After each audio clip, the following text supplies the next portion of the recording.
শুভ পৌষ সংক্রান্তিতে সবাইকে জানাই আমার ভক্তিপূর্ণ প্রণাম, আদাব এবং ভালোবাসা। বন্ধুগণ, মুসলমান ধর্মগুরুরা তারা ফেসবুকে এবং ইউটিউবে মিথ্যা কথা ছাড়া বলেই না।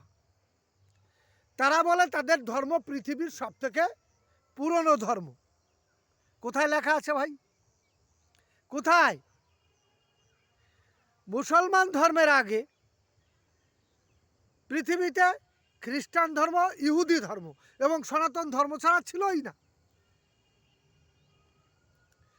এমনকি মুসলমান ধর্মের সৃষ্টিকর্তা অর্থাৎ ইসলাম ধর্মের সৃষ্টিকর্তা হজরত মোহাম্মদ, তার বাবা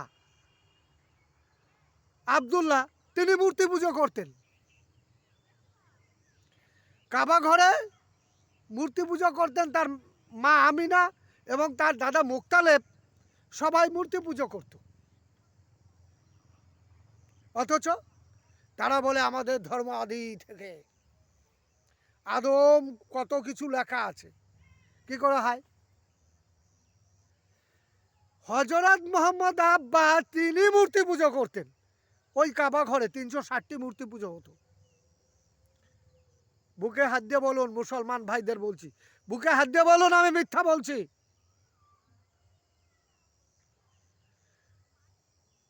স্বয়ং হজরত মোহাম্মদ তিনিও সনাতন ধর্মের লোক ছিল। তিনি কোনোদিন কারুর কাছ থেকে মুসলমান ধর্ম গ্রহণই করেনি। অতএব সম্পূর্ণটা মিথ্যার উপরে দাঁড়িয়ে মুসলমান ধর্ম। তারা বলে এক, করে এক। যেরকম কোরআনে কোথাও লেখা নেই যে তুমি নামাজ পড়ো, সালাত আদায় করো। সালাত শব্দের অর্থ স্মরণ করো, আল্লাহকে স্মরণ করো, ধ্যান করো। কোথাও লেখা নেই যে এইভাবে তোমাকে ওই উঠবস করে নামাজ আদায় করতে হবে। কোথাও নেই। অথচ তোমরা তাই করবে।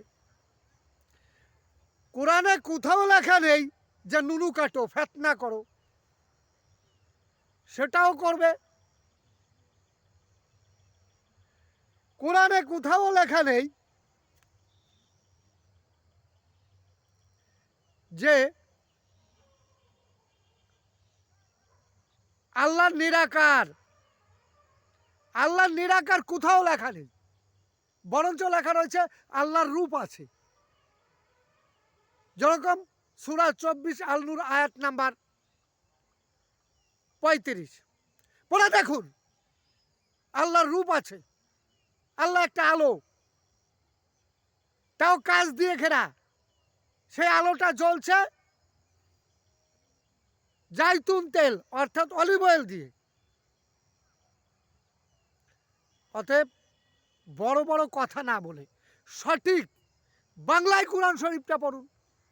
আর ব্যাখ্যাকারীদের কথা শুনবেন না, সরাসরি মানেটা জানুন। এক একজন এক এক রকমের ব্যাখ্যা করেছে। আর হাদিসের কথা কি বলবো? হাদিস 36 প্রকারের হাদিস, 36 প্রকারের বর্ণনা, এক একজন এক এক রকমের বলেছে। অর্থাৎ যাদের ধর্মের কোনো ইয়াত্তা নেই,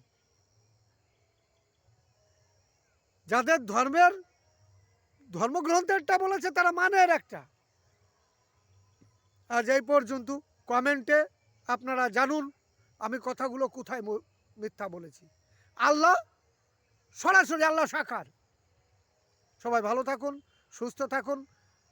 ভালো লাগলে ভিডিওটি শেয়ার করুন, কমেন্ট করুন এবং সর্বশেষ আপনাদের অনুরোধ করছি চ্যানেলটি সাবস্ক্রাইব করুন।